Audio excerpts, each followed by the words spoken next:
well. So, good evening, everyone. Myself, Dr. Raghvendra Kumar Mishra from Amity University, Gwalior. Today, I will discuss with you one topic related to development of nanoparticle from the green plant. Callus mediated green synthesis of nanoparticles under control conditions and their antimicrobial activities. As we know, nanoparticles nowadays is very popular, and most of the world and most of the researchers, they are working on the nanoparticles. But now the working of synthesis of nanoparticles from plant, people are focused more. Why? Because several reasons are there. Because of the toxicity is one of the most important reason. So I will discuss these points in this content, like introduction, research gap, objectives, materials method, result, conclusions. So as we know, these nowadays drug resistance is a major issue, and if you want to develop antibiotics, then it takes a lot of money and lot of funds we require. So many bacteria like Staphylococcus aureus, Bacillus, Proteus, E. coli, Pseudomonas, they are reported frequently in various diseases related to infections. So this is a very major issue for us. Over the last 2 decades, several reports have been published on applications of nanoparticles in drug delivery. Whereas the role of nanoparticle as an antimicrobial agent is less explored. Various physical and chemical methods are now reported for the synthesis of nanoparticles, which allow us to obtain particles with their specific properties. There are several effective methods is already available, but here I focused on the development of nanoparticles from the Catranthus aureus. Why Catranthus aureus is? Because Catranthus aureus is one of the most studied plant in all of the world. More than 200 alkaloids is reported from this single plant. Every part of this plant is highly important, like leaf, stem, root. Everything is very important for this plant. So what is the research gap? Why I selected this plant only? And several other investigations reported the synthesis of nanoparticles from chemical and biological synthesis. Synthesis of nanoparticles from Callus were not studied extensively in C. aureus. Previously, several papers is already published in the Catranthus aureus, but these papers are not related to the development of this nanoparticle from the Callus part. Second, regulation of shape and size of nanoparticles by physical factors were not also studied extensively under in vitro conditions. Here we utilize several physical factors, physical and chemical factors here to regulate the synthesis and shape of these nanoparticles, because the shape and size is very important phenomena of this nanoparticle. If the shape and size is not under control, then these nanoparticles will not effectively they will work. So despite several advancements in biological synthesis for nanoparticles, the polydispersity of the nanoparticles remains a challenge. So what is the objective? So first is the objective is the optimization of media for the in vitro germination of plants, then biosynthesis of silver and zinc oxide from control and experimental plant Callus, then characterization and comparative in vitro efficacy of nanoparticle against microbes. But here I will discuss only the biosynthesis of nanoparticles from silver. Nanoparticles means silver nanoparticles I will discuss, not zinc oxide. This previously we also published one paper based on this objectives in this paper in Frontiers in Microbiology. So in that paper we mentioned the development of zinc oxide nanoparticle from the Catranthus aureus and their antimicrobial activities. So what is the methods? So first is we collect the plant material. We collect this plant material and then we sterilize, surface sterilize with the help of mercury chloride. And after that, we take leaf as a explant and we optimize the media and synthesize the callus. So in this callus development, we utilize several photoperiod method like 16 hours light, 8 hours dark, again 20 hours light, and 4 hertz dark conditions. So different photo periods we utilize, different pH we have utilized. After that, we utilize we measure all the growth parameters, morphological observation of callus. We record it. So, and we synthesize the silver nanoparticles from callus as well as leaf part, because we want to compare. We want to compare these leaf particles developed from the nanoparticles developed from the leaf. They have good antimicrobial activity, or nanoparticles developed from the callus, they are more effective or not. Because why callus here? Because the main thing is because most of the papers or researchers now they want to develop callus, these nanoparticles from the medicinal plant.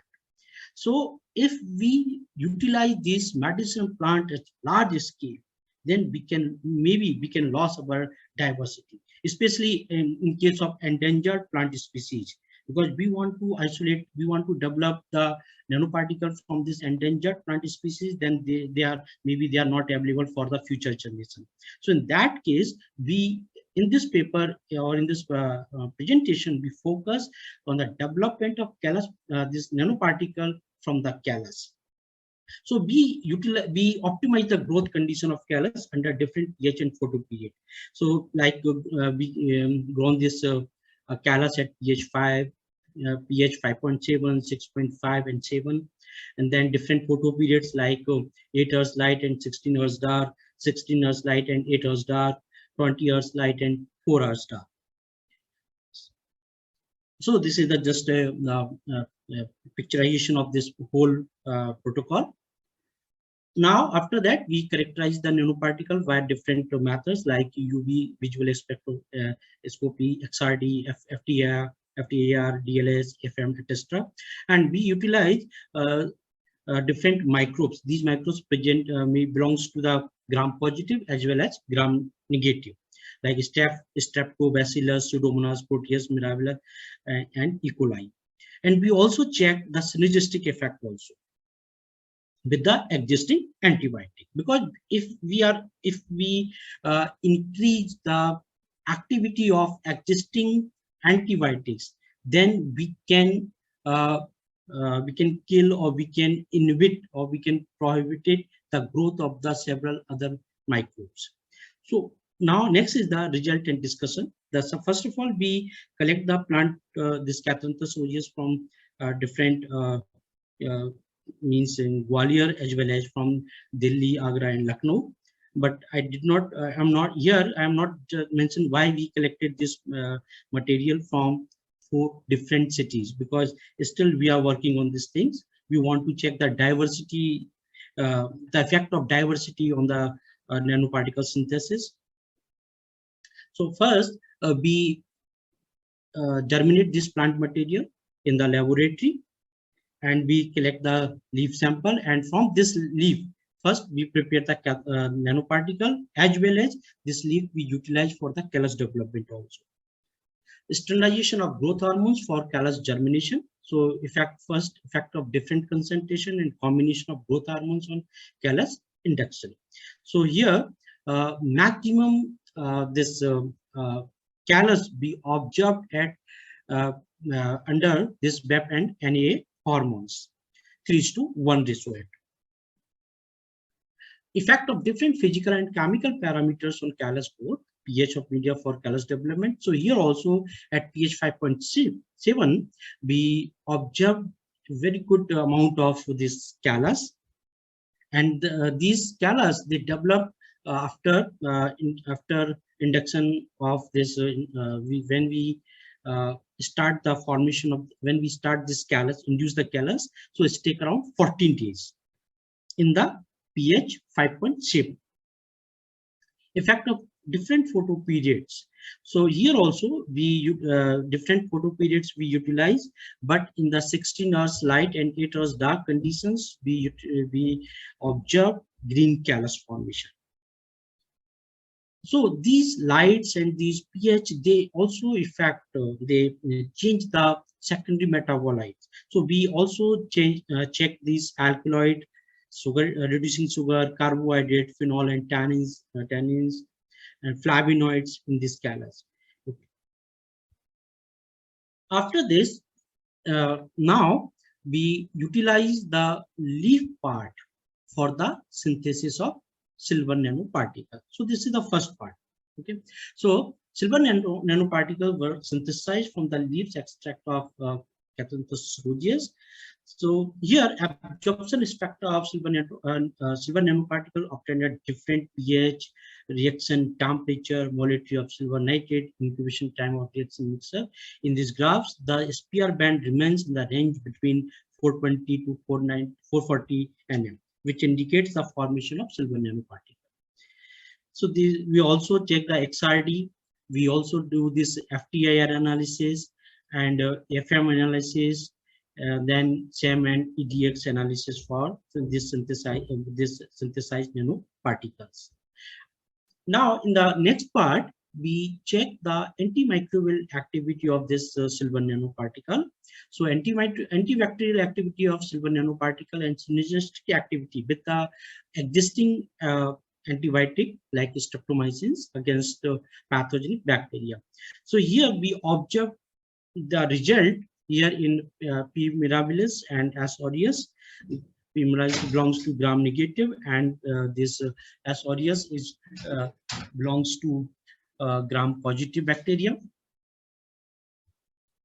Here, similarly, we just check here streptomycin.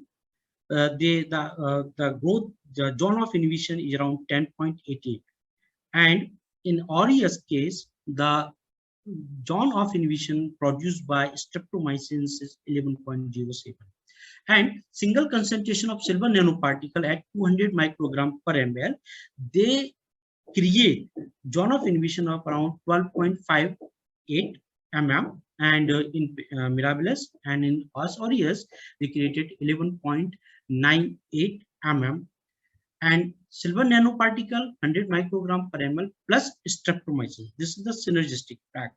So here we can observe that this zone of inhibition is higher in compared to streptomycin as well as the single concentration of silver nanoparticle. So this is the effect of synergistic. If this is the result show the synergistic effect of silver nanoparticle with streptomycins.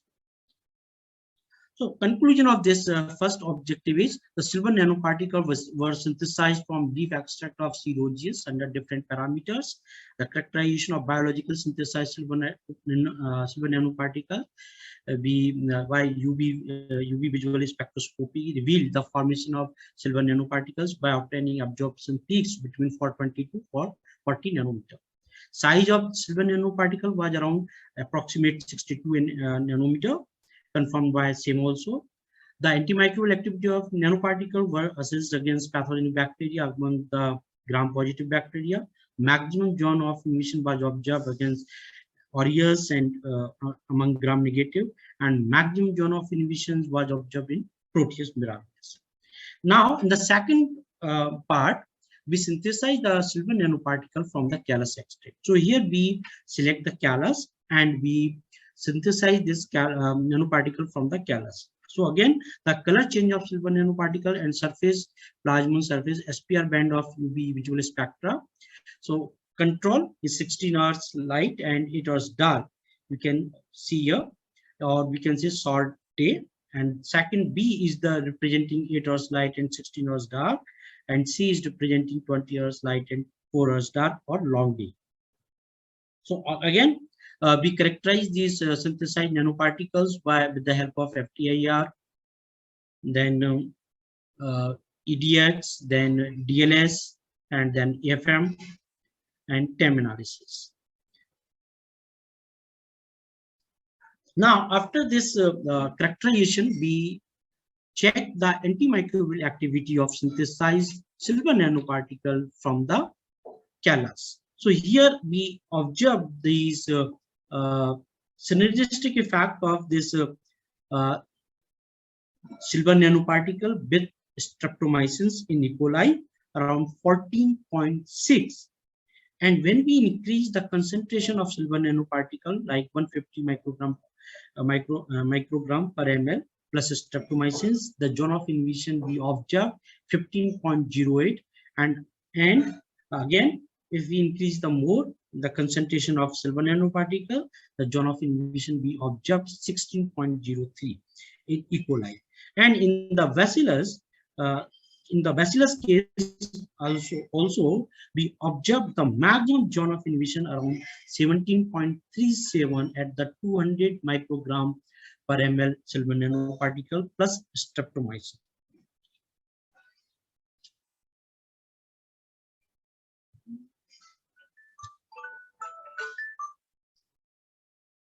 Again, so this is the 16 hours light and 8 hours dark conditions. Now, in 16 hours dark and 8 hours light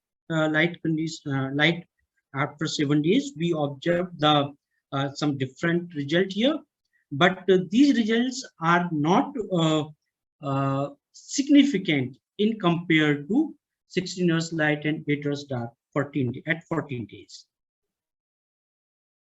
We also observed the result at 20 hours light and 8 hours dark after 7 days, but similarly, the results are not significant. Now, the size of nanoparticles were also confirmed by these TEM analysis. The nanoparticle size obtained, they revealed 19.3 nanometer, 16.02 nanometer, and 28.49 nanometer under controlled short-day and long-day conditions. Silver nanoparticles with spherical shapes were obtained in control sample, whereas mostly nanoparticles showed stickiness with aggregations in short day and mostly elliptical in shape in dense form in long day. Size of nanoparticles was confirmed by also confirmed by DLS. Nanoparticle size obtained revealed 14.11 nanometer and 15.12 nanometer under control conditions, respectively on 7 and 14 days, whereas 103 nanometer and 105 nanometer under short day conditions. Callus mediated silver nanoparticle using ground under control condition of 7 and 14 days shows strong antimicrobial activity against pathogenic gram-positive bacteria, the bacillus, and negative E. coli. And now, limitations and future prospects of this study. The present study, toxicity of synthesized nanoparticles, we are not able to carry it out because of due to some time constraint. Synthesis of nanoparticles under control conditions by using Callus will provide the opportunity for the regulation of shape and size of nanoparticles. The Callus mediated nanoparticles have the potential to be used in various fields such as pharmaceutical, therapeutic, sustainable, and large-scale production. By using these protocols further, metal nanoparticles may also synthesize from the medicinally important endangered plant species, which will explore the new findings and effective synthesis of nanoparticles. And biosynthesized nanoparticles may be further explored as potential antimicrobial agent for wide spectrum of infectious microorganisms. And now I'm thankful for my team, Dr. Arun Chand R, Dr. Monica Gupta, both have completed the PhD, and Miss Anamika Dutta, she is still working in our laboratory. I'm thankful my collaborators, Dr. Sabita Bhatia, senior scientist, NIPG New Delhi. We are working in one project, PhD funded one project, and Dr. Ram Prasad, who is the co-supervisor of Dr. Monica Gupta. Thank you very much.